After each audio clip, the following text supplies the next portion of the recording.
Olá galera, tudo bem? Aqui é Prof. Monique e hoje nós vamos falar sobre o segundo reinado. Galera, no vídeo passado nós fizemos uma breve recapitulação do que foi o primeiro reinado e o período regencial.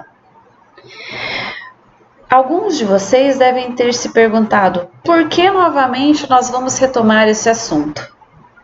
Porque para entender o segundo reinado, para entender as medidas tomadas por Dom Pedro II, nós precisamos entender o Brasil que ele herdou. O Brasil que ele herda em 1840, através do golpe da maioridade, é um país que atravessava um período de instabilidade política, instabilidade econômica e instabilidade social. Ou seja, um país bastante comprometido pela crise política, econômica e social. Lembrem-se que Dom Pedro II, ele chega ao poder em 1840 através de um golpe, o chamado golpe da maioridade. Exato, ele chega ao poder de maneira inconstitucional. Porém, coroar o imperador antes mesmo que ele alcançasse a idade penal foi uma estratégia para assegurar a unidade territorial do país. Para falarmos do segundo reinado, nós vamos dividir em partes. E a parte que nós vamos abordar nessa videoaula se refere a questões políticas. Questões políticas internas. A política externa será assunto de uma próxima videoaula, ok? Então vamos lá começar a falar sobre o início do segundo reinado. Lembrem-se que o partido que orquestrou, o partido que organizou o golpe da maioridade foi o Partido Liberal. O Partido Conservador, ele não se opôs ao golpe, justamente porque eles não queriam, de certo, inimizade, com Dom Pedro II. A antecipação da maioridade, ela foi uma estratégia para pacificar o país. Quando Dom Pedro II foi coroado, o primeiro ministério formado por ele foi predominantemente liberal, o chamado Ministério dos Irmãos Andrada. Bom, se eu estou falando que esse ministério era predominantemente liberal, isso quer dizer que eu tenho um partido bastante insatisfeito, que era do Partido Conservador, que era a maioria na Câmara dos Deputados. Então, eu tenho uma certa confusão. Eu não posso ter um ministério liberal e uma Câmara conservadora.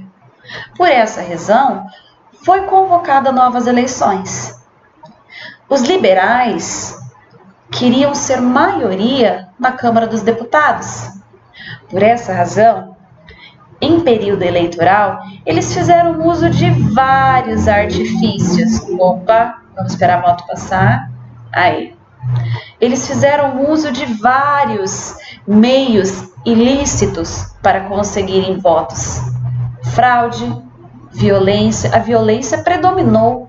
Por isso que essa eleição, ela vai ser chamada de eleições do cacete. Beleza? E terminadas as eleições, nós tínhamos então a vitória predominante dos liberais. Eu quero que vocês entendam que a vitória dos liberais, eu quero que vocês entendam que a maneira como eles conseguiram vencer gera uma reação conservadora. Quando nós falamos dos liberais, eu estou falando de grandes proprietários de terra, escravistas. E quando eu falo dos conservadores, eu também estou falando de grandes proprietários de terra, escravistas. Por isso que eu utilizo aquela expressão farinhas do mesmo saco. Quando Dom Pedro II tomou conhecimento da maneira pela qual os liberais conseguiram vitória, ele fica bastante irritado e ele acaba dissolvendo o ministério formado pelos liberais e convocando assim um ministério conservador. Percebam que novamente eu tenho problema, ora liberais, ora conservadores.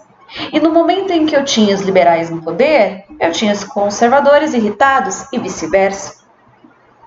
Dom Pedro II, ele passa então a fazer algumas modificações políticas para tentar resolver os problemas de ordem política, assim como o Conselho do Estado, assim como reformar o Código Civil, assim como tentar reduzir a Guarda Nacional, a influência que eles exerciam, justamente porque a Guarda Nacional era a mão armada da elite. E ele trouxe novamente o quarto poder, o chamado poder moderador. Galera, a maneira pela qual a política brasileira estava sendo conduzida não estava contribuindo em nada para a pacificação do Brasil. Muito pelo contrário. Primeiro Ministério Liberal dissolvido, depois Ministério Conservador. Nós começamos a ter novamente focos, de reações liberais. Percebam que eu não estou falando revoltas, eu estou falando reações, porque não chegaram a evoluir para um conflito, assim como nós vimos no período regencial. Para tentar, então, resolver o problema, pacificar a política, Dom Pedro II resolveu introduzir o parlamentarismo no Brasil.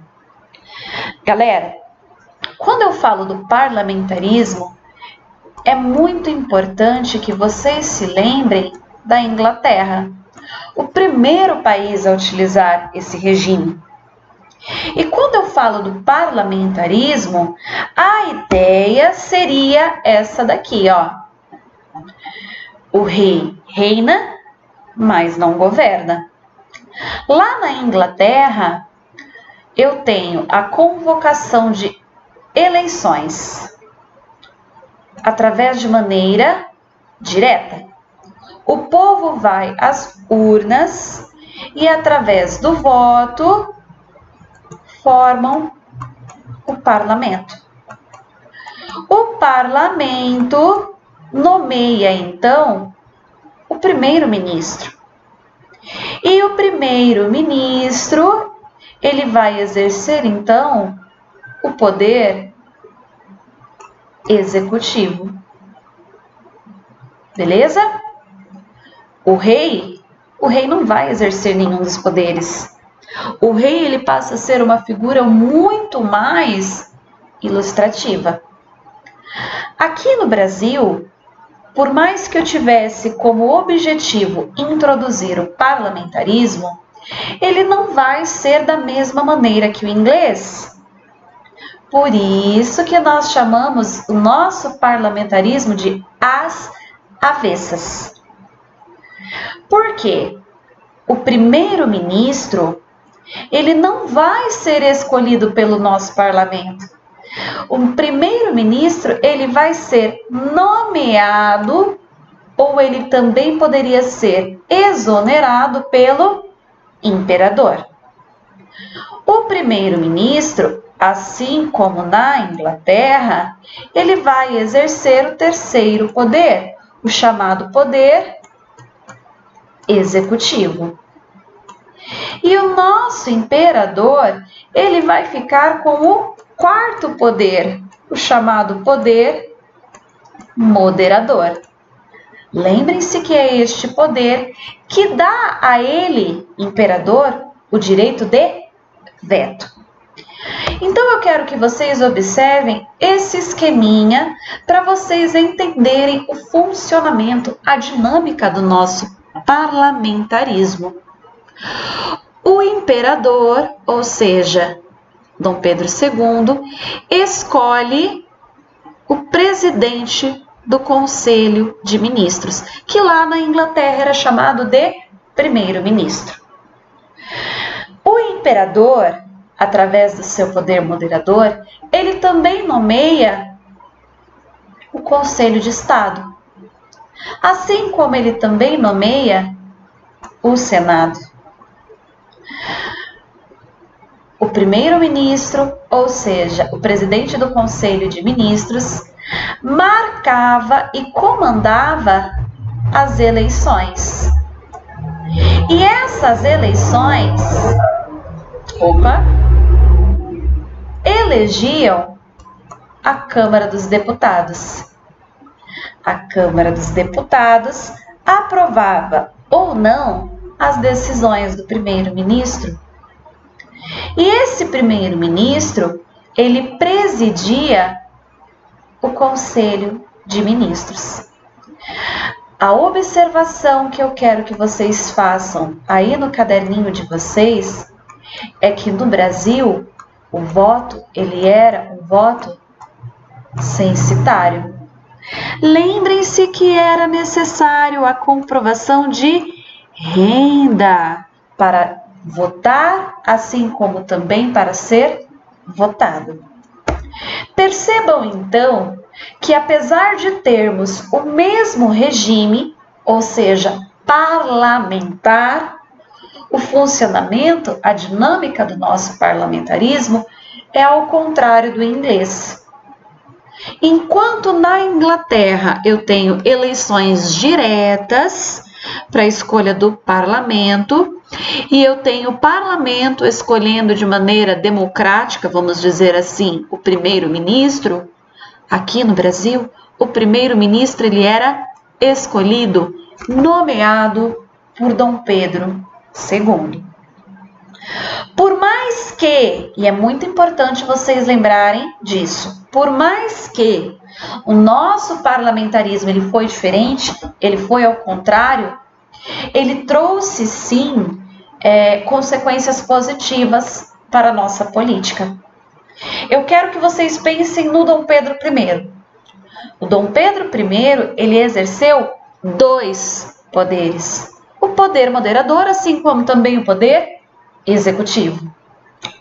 Dom Pedro II, após introduzir o parlamentarismo no Brasil, ele deixou de exercer um poder, o poder executivo, e passou a exercer apenas um poder, o chamado poder moderador. Então, quando nós falamos do parlamentarismo no Brasil, por mais que ele tenha ocorrido de maneira contraditória, confusa, ele promoveu o que nós chamamos de descentralização. Sim, galera, promoveu sim a descentralização, porque a partir do momento em que eu tenho o primeiro-ministro, ou seja, o presidente do Conselho de Ministros, é ele quem vai exercer o poder executivo. Para Dom Pedro II, resta então o poder moderador. Apesar de nós termos algumas mudanças políticas, eu tenho ainda uma grande revolução dentro do Segundo Reinado. E eu quero que vocês entendam que a Revolução Praieira, ela é consequência da chamada ondas liberais. Galerinha, nós estudamos em aulas passadas algumas revoltas liberais que acontecem na Europa após o Congresso de Viena. Lembra a Primavera dos Povos? Sim, no Brasil nós vamos ter uma revolução liberal. Só que essa revolução liberal, ela não é tão liberal assim, ela não vai ser predominantemente burguesa, porque ela conta com a influência do socialismo utópico, beleza? Lembrem-se do socialismo utópico, aquele que defendia algumas medidas que viessem a humanizar o capitalismo, eliminar as diferenças, a exploração, beleza? Os fatores que desencadearam essa revolução praieira, lá em Pernambuco, gira em torno da insatisfação do povo contra os latifundiários, ou seja, apenas uma pequena parcela da população tinha o controle sobre todas as terras. Essa revolução, ela ainda esboça a insatisfação da presença de comerciantes portugueses no Brasil, que monopolizavam o comércio, que controlavam os preços. E eu quero que vocês entendam que a questão social, ela foi um agravante. A pobreza, a miséria. Eu tenho então a criação do Partido da Praia, um partido de ordem liberal que começa a utilizar o jornal para propagar os seus ideais revolucionários. As ideias defendidas por eles eram consideradas bastante radicais, justamente por representarem ameaças de ordem política, assim como também a questões econômicas. Olha lá, eu tenho desejo do voto universal, eu tenho desejo de república, eu tenho desejo de liberdade para a imprensa, eu quero o fim do monopólio para os comerciantes portugueses que ainda tinham vantagens, benefícios históricos no país. E eu ainda tinha a questão da permanência da elite no poder, a família Cavalcante. Quando eu tenho essa revolta acontecendo, ela passa a representar uma ameaça tanto ao poder de Dom Pedro II, porque eles defendiam a República, mas eu também tenho uma ameaça à elite a partir do momento em que eu tenho a exigência do voto censitário. Eu tenho o ataque a Recife, eu tenho conflitos, eu tenho desordem e por essa razão eu vou ter uma forte repressão. Apesar de não ter conseguido o que queriam, a Revolução Praieira, ela deixa muito nítido que Dom Pedro precisava eliminar de vez e por completo a desavença que existia entre o Partido Liberal e Conservador. Porque essa desavença, ela ainda estava refletindo na sociedade e estimulando conflitos. É pensando nisso que Dom Pedro II introduziu uma outra mudança. Essa mudança é chamada de Ministério das Conciliações. Ou seja, o Partido Liberal e o Partido Conservador, ele ia se revezar no poder. Eu não tenho mais a ideia de eleição, ok? Não. Dom Pedro vai escolher um liberal e posteriormente Dom Pedro vai escolher um conservador. Essa mudança, ela vai ser de suma importância para acabar com essas revoltas, com essas discussões. Por quê? Quando os liberais estivessem no poder, os conservadores não iam mais reclamar, não iam mais se revoltar, porque eles já saberiam que logo chegaria a vez deles. Por isso que eu tenho essa balança aqui, ó, equilibrada. Percebam que liberais e conservadores tinham o mesmo peso. E eu tenho a figura de Dom Pedro II segurando essa balança, porque é ele quem vai controlar. Então, para fechar essa aula, para possibilitar a pacificação política, nós tivemos duas medidas. Primeiro, a adoção do parlamentarismo em 1847 e segundo, o revezamento político ou Ministério das Conciliações em 1853. Esse primeiro-ministro aqui, ó, ora ele era liberal, ora ele era conservador. Quando ele era liberal, obviamente, o parlamento também era predominantemente liberal, e assim vice-versa. Galerinha, na próxima aula nós vamos então dar sequência às questões econômicas e sociais do Segundo Reinado. Beijão, fiquem com Deus.